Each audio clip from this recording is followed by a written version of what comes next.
뉴질랜드 한 술집에서 호스티스로 일을 하던 앤디 폴이라는 여성이 있었습니다. 술집에서 일하기 때문에 그의 삶은 늘 메마르고 목마르고 그렇게 행복하지 못한 삶을 살아가고 있었습니다. 그러던 어느 날 그가 복음을 듣게 되었고 또 예수를 믿게 되었고, 예수를 믿으니까 그의 삶이 너무나 감사한, 정말 푸르고 또 모든 것들이 장 충만한 그런 삶을 살아가게 되었습니다. 성경을 읽다가 이사야서 41장 19절 말씀에 큰 은혜를 받게 되었습니다. 내가 광야에 백향목과 시딘 나무와 화석류와 돌 감람나무를 심고 사막에는 잣나무와 소나무와 황야목을 함께 두리니, 그런 말씀이 기록되어 있는 거예요. 자기가 광야 같은 인생이요, 사막 같은 인생이었는데 자기 인생이 바뀌었어요, 옥토로. 이 성경 말씀을 읽으면서 사막에 대한 꿈을 갖게 되었습니다. 아니, 사막도 꽃이 피고 곡식과 나무가 자라고 열매 맺는 그런 장소가 될 수 있구나, 성경 말씀에 그렇게 기록되어 있구나, 말씀을 통해서 꿈을 갖게 되었습니다. 그래서 그런 그 꿈을, 그 마음의 그림을 그리기 시작했습니다. 그래, 사막이 이렇게 다 모래 황량한데 거기에 생기가 있었고 풀이 자라고 또 꽃이 피어지고 식물이 자라고 나무가 있고 열매가 있고 곡식이 피는, 그 사람이 살 수 있는 장소가 되는 그런 그림을 마음속에 그렸습니다. 그리고 그는 출발했습니다. 이 꿈을 아는 채 사라 사마로 향했고 모로코 튀지니 알제리에서 오랫동안 사막을 살리기 위해서 노력을 하게 되었습니다. 그런데 결국 그의 꿈이 이루어지기 시작을 했습니다. 사람이 살 수 없는 황량하고 황폐했던 그 땅에 점점 식물이 자라게 되었고 꽃이 피게 되었고 곡식이 자랐고 보리가 자라면서 열매를 거두면서 사람이 살만한 장소로 바뀌어가고 있는 현장을 그가 목도하게 되었습니다. 정말 사막도 사람이 살 수 있는 곳이 될 수 있구나 하는 그 믿음을 가지고 오늘까지도 사막이 사람 살 수 있는 장소가 되도록 하기 위해서 일도 지금도 계속을 하고 있는 여인이 바로 앤디 폴이라는 여인이었습니다. 얼마 전 SK 이노베이션이 미국 조지아주에 있는 조지아주의 대규모 배터리 공장을 짓는다고 하는 그런 기사가 실린 것을 읽어보았을 것입니다. 16억 7천만 달러짜리 공장입니다. 그리고 이 수요가 늘어나면 50억 달러를 투자한다 하는 겁니다. 엄청난 액수를 지금 미국의 해외에 투자를 하고 있는 겁니다. 왜 그런 공장을 우리 한국에 짓지 왜 미국에 투자할까? 아마 그것이 우리나라보다 기업의 꽃을 피울 수 있다고 적당한 장소라고 생각했기 때문이겠죠. 그렇다면 얼마나 우리의 토양이, 기업의 토양이 척박한 것일까? 기업이 등을 돌린 우리나라의 미래가 무엇일까? 자동차 공장과 전소가 문을 닫은 황폐한 군산과 거제, 그것이 내일의 우리나라의 모습이 아닐까?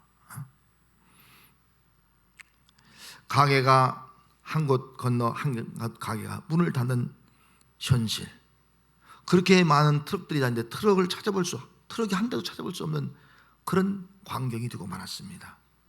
한때 근로자 20-30명이 부족되는 공장은 주문이 텅 빈 그런 공장이 되었어요. 직원들이 다 떠나간 공장이 되었습니다.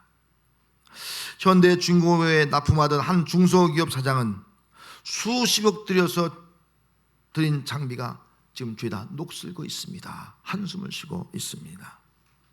근처 식당 주인도 기업이 제대로 돌아가지 않으니 손님이 하나도 없습니다. 탄식을 하고 있는 겁니다. 지금 우리나라의 현실은 실업자들이 증거하고 중소기업이나 길거리 많은 가게들이 문을 닫고 있어 점점 황폐해지고 있는 현실을 우리 눈으로 목도하고 있는 그런 시대를 우리가 맞이하고 있는 겁니다. 오늘 본문에 나오는 이스라엘 백성의 문제도 점점 황폐해지고 있는 현실을 그들이 맞이하게 되었습니다. 이스라엘 백성들은 예루살렘에서 한때는 풍요를 누렸습니다. 그런데 하나님을 멀리하기 시작했습니다. 범죄했습니다. 그래서 하나님께서 그들 가운데 임하지 않으니까 그들은 심판을 받았습니다. 아수르와 바벨론의 침략으로 인해서 멸망을 당합니다. 멸망을 당하자 그들에게 주어진 두 가지 황폐의 현상이 일어났습니다. 하나는 영적인 황폐예요. 그들이 예루살렘에서 포로 잡혀가서 바벨론으로 가서 바벨론에서 살아가는 그 열의 모습은요, 영적으로 심적으로 삶이 황폐해진 그런 모습을 가지고 비천한 사람으로 비참한 삶을 살아가고 있게 되었습니다. 오늘 성경 말씀에는 마치 바벨론 포로가 된 이스라엘 백성의 모습을 잉태하지 못한 여인, 출산하지 못한 여인, 산고를 겪지 못하는 여인, 홀로 된 여인으로 설명을 해주고 있는 겁니다. 또한 그렇게 화려했던 예루살렘 성읍은 바벨론 군대의 침략으로 인해서 다 성벽이 무너지고 불타버리고 잿더미가 되었고 사람이 살 수 없는 그런 표, 황무한 땅이 되고 말았습니다. 더 이상 그곳에서는 슬픔과 탄식이 있을 뿐 삶의 터전이 없고 가정도 다 무너지고 더 이상 사람이 살 수 없는 그런 눈물과 한숨 짓는 그런 백성들이 공간이 되고 말았던 것입니다. 바벨은 포로 잡혀가고 예루살렘은 황폐된 성읍이 더 이상 사람이 살 수 없는 세상이 되고 말았습니다. 영적으로 마음적으로 삶의 현장이 너무나 황폐이기 때문에 그들의 삶은 탄식과 절망을 할 수밖에 없었습니다. 그런데 참 이상하게도 하나님께서 그 황폐해진 영적으로 또 물질적으로 가정적으로 삶의 터진 황폐해진 그 백성을 향해서 노래하라는 거예요. 노래하라. 1절 말씀에 잉태하지 못하며 출산하지 못한 너는 노래할지어다. 산고를 겪지 못한 너는 외쳐 노래할지어다. 이는 홀로 된 여인의 자식이 남편 있는 자의 자식보다 많음이라 여호와께서 말씀하셨느니라. 이해할 수 없는 말씀을 하고 있는 거예요. 잉태하지 못하고 출산하지 못하고 산고를 겪지 못한 여인에게 노래를 하라. 바벨론 포로로 잡혀간 백성들에게 노래를 하라. 지금 자기 삶의 터전이 다 불타버리고 다 무너졌는데 여호와께 노래를 하라. 이해할 수 없는 말씀하고 있는 거예요. 만약 여러분들이 이 말씀을 들었다면 어떻게 반응하겠습니까?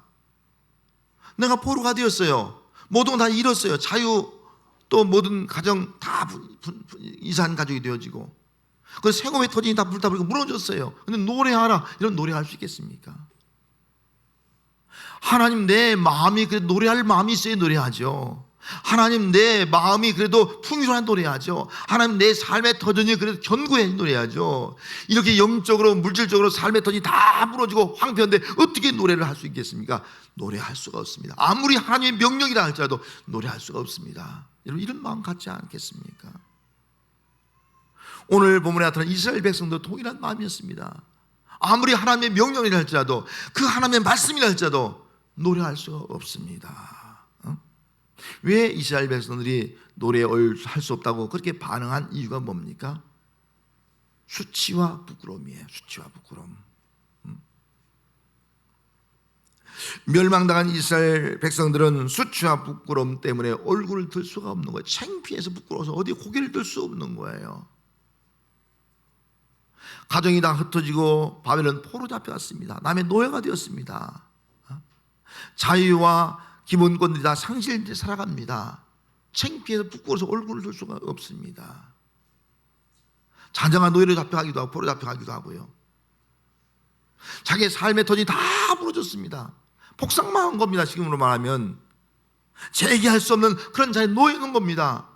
너무나 창피해서 부끄러워서 수치에서 고개를 들 수 없는 그런 삶을 살아가고 있습니다. 가난과 빈곤과 굶주림으로 비참하게 살아가고 있는데 어떻게 노래를 할 수 있겠습니까? 그런데 하나님은 그런 백성들에게 노래하라 라고 말씀하고 있어요. 이 노래하라는 말의 원어는요, 라란이라는 말인데 이 말을 뜻은요, 기뻐 외치다, 즐겨 외치다, 큰 소리로 외치라, 그런 말이에요. 이런 말이 됩니까? 정말 기뻐 즐거 외칠 만한 내 마음, 내 환경이 돼야지 기뻐 즐거이 외치면서 노래하죠. 지금 주어진 형편은 탄식이에요, 절망이에요, 눈물이에요. 이런 가운데 어떻게 노래할 수 있겠느냐 하는 겁니다. 그럼에도 불구하고 하나님은 말씀하고 있어요. 잉태하지 못하며 출산하지 못한 너는 노래할지어다. 산구를 겪지 못한 너는 외쳐 노래할지어다 말씀을 하고 있는 겁니다. 하나님의 반응은요, 이스라엘 백성의 반응과 관계없이 너희는 노래하라, 노래하라. 바벨론 포로가 되었어도, 수치를 당하고 있어도 노래하라. 내가 살는 삶의 턴이 다 황폐지고 무너졌어도 노래하라, 너는 노래하라, 이렇게 말씀하고 있는 거예요. 여러분, 하나님이 이렇게 말씀하시는 그 이유가 뭘까요? 너는 노래하고 노래하라, 크게 외쳐 즐거이 노래하라 말씀하신 그 하나님, 어떤 하나님일까요? 5절 말씀에 이는 너를 지으신 이가 내 남편이시라. 그의 이름은 만군의 여호와시며 내 구속자는 이스라엘의 거룩한 이시라. 그는 온 땅의 하나님이라 일컬음을 받으실 것이라. 지금 노래할 수 없는, 어찌보면 우리는 버림받았다, 버림받아서 포로가 되었다, 버림받아서 예루살렘 성읍이 다 망했다, 그렇게 생각하는 백성들에게 하나님 주신 말씀은 너를 지으신 이가 내 남편이라. 할렐루야. 뭐라고요? 내 남편이라는 거예요. 이해할 수 없는 말씀을 하고 있는 거예요. 지금 수치와 부끄러움을 당하고 있는 이 백성들에게 하나님은 내가 내 남편이다, 부끄러워하지 말라, 수치스럽게 생각하지 말라, 이 모든 것이 회복될 것이다 라고 말씀하고 있는 거예요. 마치 하나님께서 나는 내 남편이고 너는 내 아내라, 이스라엘 백성을 하나님이 남편 그리고 이스라엘 백성이 아내로 그렇게 비유해서 지금 설명을 해 주고 있는 겁니다. 버림받은 아내같이 지금 마음에 근심하고 있지만은 그 근심한 너를 내가 버리지 않냐고, 어릴 때 내 아내가 버렸던 것처럼 내가 버리지 않냐고 다시 너를 불러서 나의 아내가 되겠다, 나는 내 남편이다, 그렇게 말씀하는 거예요. 이스라엘 백성은 버림받았다 생각하는데 하나님은 너를 버리는 것이 아니라 나는 그럼에도 불구하고 내 남편이다, 너는 내 아내다. 그러면 이 말씀의 의미를 성경에서 두 가지로 우리가 살펴볼 수 있습니다. 첫째는 그 창세기 38장에 보면 유다에게는 아들 셋이 있습니다. 그래서 큰 아들을 이 다말이라는 여인과 결혼을 시켰어요. 결혼을 시켰는데 여호와 보시기에 악을 행해서 그만 이 큰 아들이, 첫째 아들이 죽고 말았어요. 엘이 죽고 말았어요. 그래서 둘째 아들 오난과 다시 결혼을 시켰습니다. 그 당시에는 계대 결혼 풍습이 있어갖고선 첫째 아들이 자식을 낳지 못하고 죽으면 둘째 아들이 이어서 형수에게 이어서 자식을 낳게 하는 그런 풍습이 있었어요. 그렇게 해서 둘째 아들이 결혼을 했는데요, 또 여호와 보시기에 악을 행해서 둘째 아들 죽고 말한 거예요.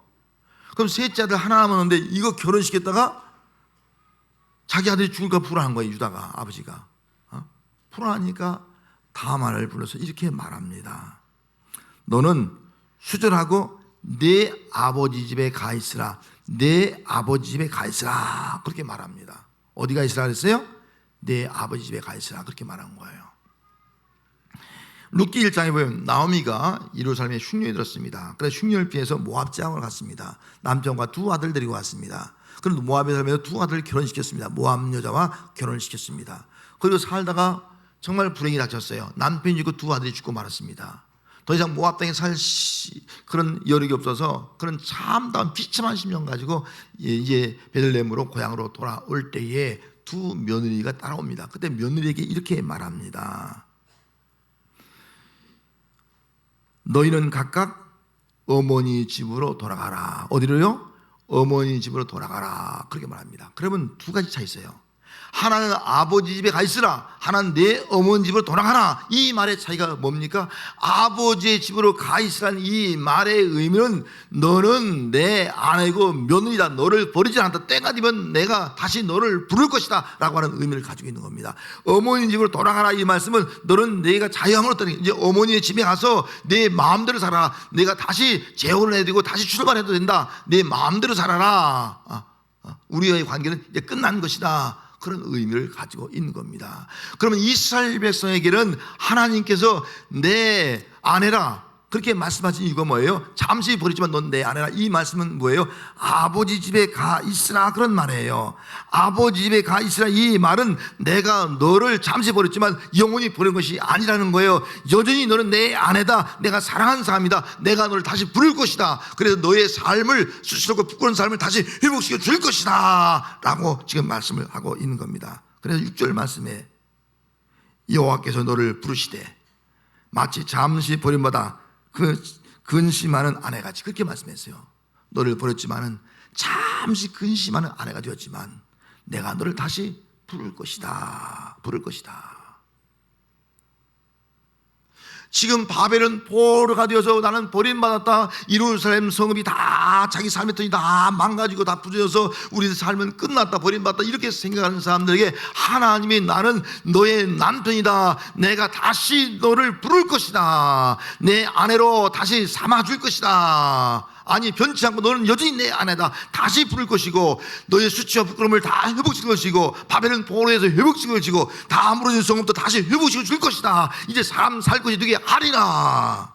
할렐루야. 이 말씀하고 있는 겁니다. 이 말씀이 이스라엘 백성들은 충격적인 말씀이었어요. 우린 다 버림받았다 그렇게 생각하는데, 우린 끝났다고 생각하는데 하나님은 찾아오셔서 내가 네 남편이다, 잠시 버렸지만 여전히 너는 내 아내라. 이 말씀을 들은 이스라엘 백성들은 그렇구나, 우리는 버림받은 것이 아니구나, 하나님은 여전히 나의 하나님이구나, 우리는 하나님의 거룩한 백성이구나 하는 믿음을 갖게 되었습니다. 그리고 다시 하나님이 우리를 불러서 희망을 가지고 다시 하나님과 함께 하나님을 섬기면서 하나님 앞에 노래하면서 살게 될 것이라고 하는 그런 믿음과 희망과 소망을 갖게 되었습니다. 그리고 바벨은 포로에서 회복될 것이다, 그리고 우리가 고향 땅으로 돌아가서 그 성읍이 황폐했던 성읍들이 다시 다 회복될 것이다, 그리고 그곳에서 하나님과 함께하며 하나님께 정말 심히 기뻐 노래하며 외치면서 노래하게 될 것이다, 이 믿음을 갖게 되었습니다. 이런 믿음을 가진 이스라엘 백성에게 하나님이 이렇게 말씀했어요. 2절 3절 말씀에 내 장막들을 넓히며 내 저소의 휘장을 아끼지 말고 널리 펴되 너의 줄을 길게 하며 너의 말뚝을 견고히 할지어다. 이는 내가 좌우로 퍼지며 내 자손은 열방을 얻으며 황폐한 성읍들은 사람이 살 곳이 되게 할 것임이라. 이 말씀을 준 거예요. 하나님이 나의 남편이고 내가 하나님의 아내다, 그러면 하나님과의 관계가 회복된 사실을 믿은 이스라엘 백성들은 이 말씀 그대로 그대 장막의 터를 넓히는 거예요. 여러분 장막의 터를 넓히시기 바랍니다. 넓힌 거예요. 그리고 줄을 펴서 줄을 더 길게 한 거예요. 말뚝을 견고하게 한 거예요. 견고하게 한 거예요.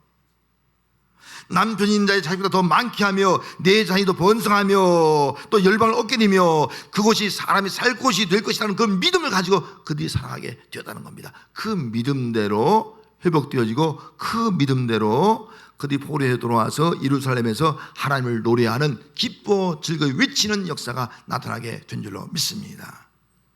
그럼 하나님께서 이스라엘 백성들에게 나는 내 남편이라, 잠시 버렸지만 너희는 내 아내라, 그렇게 반응한 이유가 뭡니까? 왜 그런 반응을 보이겠습니까? 남편이라 말한 가운데는 사랑의 사랑, 내가 너를 사랑한다는 거예요.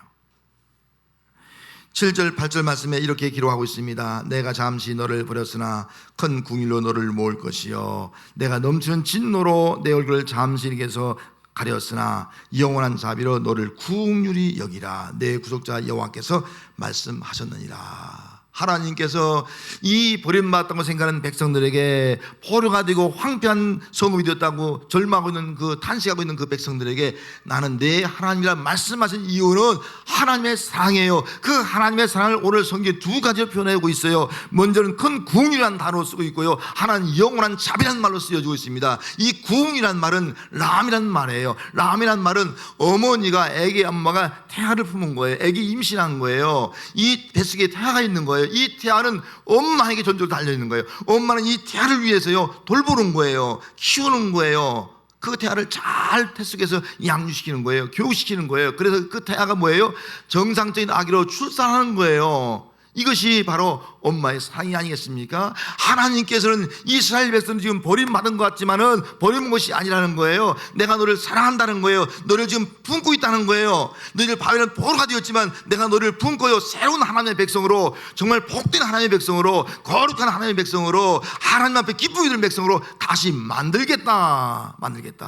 이게 하나님의 사랑이에요. 그래서 지으신 하나님을 강조하고 있는 거예요. 창조주 하나님을 강조하고 있는 거예요. 그리고 영원한 자비가 뭐예요? 영원한 자비는요, 헤세드라는 말로 쓰였어요. 이건 약속된 언약적 사랑이에요. 언약적 사랑. 하나님이 이스라엘 백성들에게 나는 너희 하나님이고 너는 내 백성이라 언약을 맺은 거예요. 하나님의 언약은요, 변치 않는 거예요. 그래서 내가 너를 사랑한다. 그래 너는 나를 마음을 다하고 뜻을 다해 사랑하라. 이게 언약적 사랑이에요. 이걸 천대까지의 사랑을 하고 성경에는 기록되어 있습니다. 출애굽기 20장 6절에는 천대까지 은혜를 베푼다 하는 거예요. 하나님께서 이스라엘 백성들이 범죄해서 하나님을 떠나서 그래도 하나님 버리지 않는다는 거예요. 잠시 버렸지만은 버린 것이 아니라 나는 끊임없이 너희들을 사랑하는데 언약적 사랑이에요. 영원히 사랑한다는 거예요. 변치 않고 사랑한다는 거예요. 천대까지 은혜를 베풀어 사랑한다는 거예요. 너희들이 나를 배반하고 나를 떠나도요, 나는 너를 떠나지 않는다는 거예요. 너를 버리지 않는다는 거예요. 할렐루야. 이게 하나님의 사랑이에요.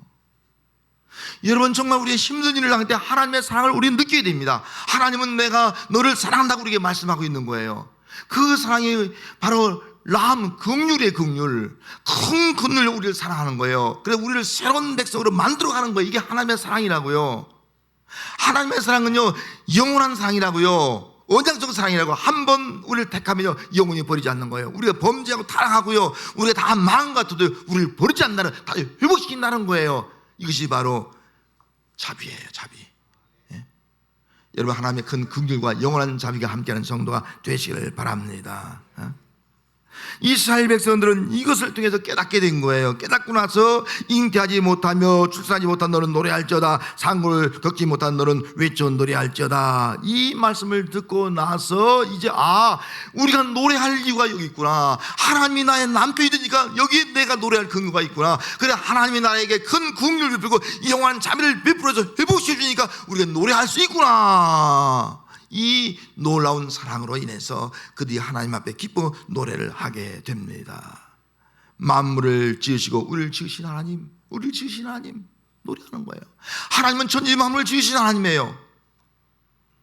우리를 지으신 하나님이에요. 포로된 우리를 새롭게 지을 수 있는 하나님이에요. 다 부러진 땅을 새롭게 창조할 수 있는 그런 하나님이에요. 그 하나님을 지금 노래하고 있는 겁니다. 여러분, 우리를 지으신 하나님, 우리의 삶을 모르게 새롭게 지을 수 있는 그 하나님을 노래하는 성도가 되시길 바랍니다. 이게 하나님의 역사예요. 이스라엘 백성은 노래합니다. 바벨론 포로에서 구속하신 구속자 하나님을 노래하는 구속자 하나님. 오늘 우리로 말하면 우리는 죄 때문에 망한 거예요. 죄 때문에 버림받은 거예요. 죄 때문에 죽는 거예요. 그런데 우리를 죄를 대속하신 것이 구속이에요. 예수 그리스도를 통해서 대속하시고 우리를 구속하신 것이 하나님의 사랑이 아니겠습니까? 이 사랑을 우리가 받은 거예요. 이 사랑을 노래하는 거예요. 이스라엘 백성으로 하여금 이 사랑을 깨닫게 하는 거예요. 그 사랑이 바벨론 포로로 잡혀갔습니다. 그런데 하나님은 구속해 주는 거예요. 어떻게 구속해 줍니까? 하나님이 이 구속적 사랑은요, 어떻게 보면은 이 고레스의 왕을 마음을 감동시킨 거예요. 마음을. 왕이 마음에 감동이 되니까요, 하나님이 감동시키니까요, 이 고레스 왕이 조서를 내려서 이스라엘 백성들은 다 예루살렘 들어가서 너희 하나님을 섬기라 공포하는 거예요. 이스라엘 백성들이 바벨론 포로에서 해방받는 것은 인간적으로 불가능한 일인 거예요. 불가능한 일인데 하나님이 이스라엘 백성을 이렇게 긍휼로 영원한 자비로 사랑하니까 그 백성을 구원하고 해방시키기 위해서 고레스의 왕을 하나님이 감동시켜 갖고 말이죠. 해방시켜서 그들이 포로에서 돌아와서 예루살렘에서 땅이 회복되어 성전을 짓고 하나님을 노래하는 그런 놀라운 역사가 임하게 될 줄로 믿습니다. 이게 하나님의 역사예요. 이스라엘의 거룩하신 하나님, 온 땅의 하나님을 노래해서 온 땅의 하나님, 온 땅의 하나님. 그 사건을 통해서 온 땅의 하나님을 노래하는 거예요. 여러분, 온 땅의 하나님을 노래했다는 의미는 바벨론 포로 잡혀갔을 때 하나님은 죽었다, 하나님은 살아계지 않다, 하나님은 없다, 그렇게 생각하는 사람이 많아요. 그런데 바벨론에서 두 가지 큰 사건이 벌어집니다. 하나는 다니엘이 사자굴에 들어간 사건이에요. 여러분, 굶주린 사자굴에 들어가면 사자밥이 됩니다. 그걸 즐기는 거예요.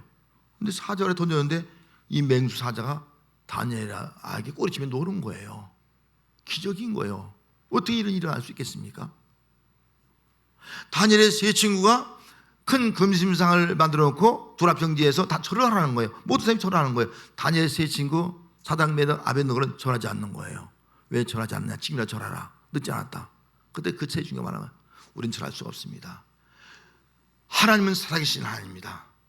우리가 불 가운데 들어간다 할지라도 우리는 절할 수가 없습니다. 살아계신 하나님만 섬깁니다. 고백하는 거예요. 그래 왕이 그 세 친구를 불가마 속에 풀물 속에 집어 던집니다. 던지는 군병들이 죽습니다. 그 자리에서.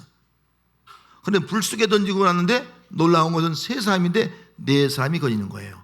하나님이 함께한 거예요. 하나님의 사절벌이 함께한 거예요. 깜짝 놀라는 거예요. 끄집었는데 머리끝 하나 옷끝 하나 상하지 않는 거예요.